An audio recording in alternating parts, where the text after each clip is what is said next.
सानवी। आज आपको ले चलेंगे दादी नानियों की सुनाई गई कहानियों के पुराने दौर में। मेरी मम्मी ने बताया था कि उनकी नानी ने उन्हें विक्रमादित्य के सिंहासन से जुड़ी सिंहासन बत्तीसी की सभी कहानियाँ सुनाई हैं। लेकिन आजकल कौन जानता है सिंहासन बत्तीसी और उसकी कठपुतलियों के बारे में। इसलिए आज हम लेकर आए हैं सिंहासन बत्तीसी की एक कहानी। राजा भोज और राजा विक्रमादित्य दोनों ही मालवा के प्रतापी राजा थे। दोनों ने ही मालवा में अलग अलग समय पे शासन किया था। राजा विक्रमादित्य इतिहास के सबसे लोकप्रिय और न्यायप्रिय राजाओं में से एक माने जाते थे। अपने राज्य में न्याय व्यवस्था कायम रखने के लिए उन्होंने हर संभव प्रयास किए थे। लेकिन राजा विक्रमादित्य के बाद कई वर्षों तक मिट्टी में दबा उनका सिंहासन राजा भोज को मिला। राजा भोज जब भी उस सिंहासन पर बैठने की कोशिश करते तो सिंहासन में लगी 32 पुतलियां उन्हें रोक देती। और हर पुतली राजा विक्रमादित्य के न्याय की कहानी सुनाकर राजा को स्वयं निर्णय लेने का कहती। उसमें से तीसरी पुतली चंद्रकला ने कथा सुनाई पुरुषार्थ और भाग्य की। यह कथा कुछ इस प्रकार है कि हे राजन, ये कहानी सुनकर अब आप स्वयं ही निर्णय लीजिए, आप इस सिंहासन पर बैठने के योग्य हैं या नहीं। तो सुनिए, एक बार पुरुषार्थ और भाग्य में ठन गई, दोनों में से बड़ा कौन? पुरुषार्थ ने कहा, बगैर मेहनत कुछ भी संभव नहीं है। भाग्य का मानना था, हमारे जीवन में हमें जो भी मिलता है भाग्य से मिलता है, परिश्रम की कोई भूमिका नहीं होती। धीरे धीरे उनके विवाद ने इतना उग्र रूप धारण कर लिया कि वह दोनों देवराज इंद्र के पास जा पहुंचे। झगड़ा बहुत ही पेचीदा था, इंद्र भी चकरा गए। इंद्र ने भी काफी सोच विचार किया, लेकिन तभी उन्हें राजा विक्रमादित्य की याद आई। उन्होंने सोचा, इस पूरे विश्व में विक्रमादित्य ही इसका समाधान दे सकते हैं। उन्होंने पुरुषार्थ और भाग्य दोनों को ही राजा विक्रमादित्य के पास जाने को कहा। वे दोनों मानव वेश में विक्रमादित्य के पास पहुंचे और विक्रमादित्य के पास आकर उन दोनों ने अपने झगड़े की बात रखी। विक्रमादित्य को भी पहले कोई समाधान नहीं मिला, तो उन्होंने उन दोनों से 6 माह बाद आने को कहा। बहुत समय बाद भी उनको कुछ समाधान नहीं सूझा, तो उन्होंने सामान्य जनता के बीच घूमना शुरू किया। काफी घूमने के बाद भी जब उन्हें कोई संतोषजनक जवाब नहीं मिला, तो उन्होंने एक व्यापारी से नौकरी मांगी। व्यापारी ने उनसे पूछा, तुम में ऐसा क्या विशेष है कि मैं तुम्हें नौकरी पर रखूं? इस पर राजा विक्रमादित्य ने जवाब दिया, जो काम दूसरे नहीं कर सकते वह काम मैं कर सकता हूँ। विक्रमादित्य की इस बात से प्रभावित होकर उन्होंने उन्हें नौकरी पर रख लिया। कुछ समय बाद व्यापारी दूसरे देश में जहाज के रास्ते व्यापार करने जा रहा था। उस जहाज में बाकी नौकरों के अलावा राजा विक्रमादित्य भी थे। जहाज समुद्र में कुछ दूर ही आगे गया होगा कि एक भयानक तूफान आ गया। जहाज में बैठे लोगों में डर और हताशा की लहर छू गई। जहाज किसी तरह एक टापू पर आ पहुंचा और वहां आकर लंगर डाल दिया।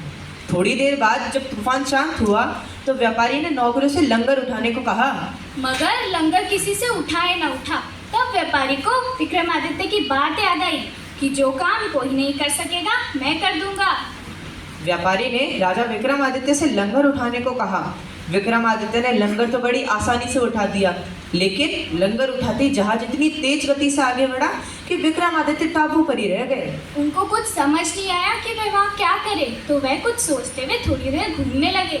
थोड़ी देर घूमने के बाद उन्होंने अपने राज्य वापस जाने का निर्णय लिया। रास्ते में उन्होंने एक आश्रम में विश्राम करने का सोचा। उस आश्रम में एक बूढ़े सन्यासी रहते थे, जो कि बीमार होने के कारण ठीक से खड़े भी नहीं हो पा रहे थे। उनको देखकर उन्होंने उनसे पानी पिलाने को कहा। राजा विक्रमादित्य ने सन्यासी की हालत देखकर झटपट उठे और पास ही के कुएं से सन्यासी को पानी लाके पानी पिलाया। कुछ समय बाद उन्हें गायों की रंभाने की आवाज आई, तो सन्यासी ने उनसे चारा डालने को और पानी पिलाने को कहा। सन्यासी की हालत देखकर विक्रमादित्य झटपट उठे और पास ही के कुएं से गायों को पानी लाकर पानी पिलाया, और तो और उन्हें घास काट के घास भी खिलाई। विक्रमादित्य की ऐसी मेहनत से सन्यासी बहुत प्रसन्न हुए और उन्हें एक माला और एक छड़ी दी। उस माला की 2 विशेषताएं थी। पहली, उसे पहनने वाला इंसान अदृश्य होकर सब कुछ देख सकता था, और दूसरी विशेषता ये थी कि उस माला को पहनने वाले व्यक्ति का हर कार्य सिद्ध होता था। सन्यासी द्वारा यह अनमोल भेंट पाकर विक्रमादित्य ने उन्हें धन्यवाद किया और रास्ते की ओर वापस चल पड़े।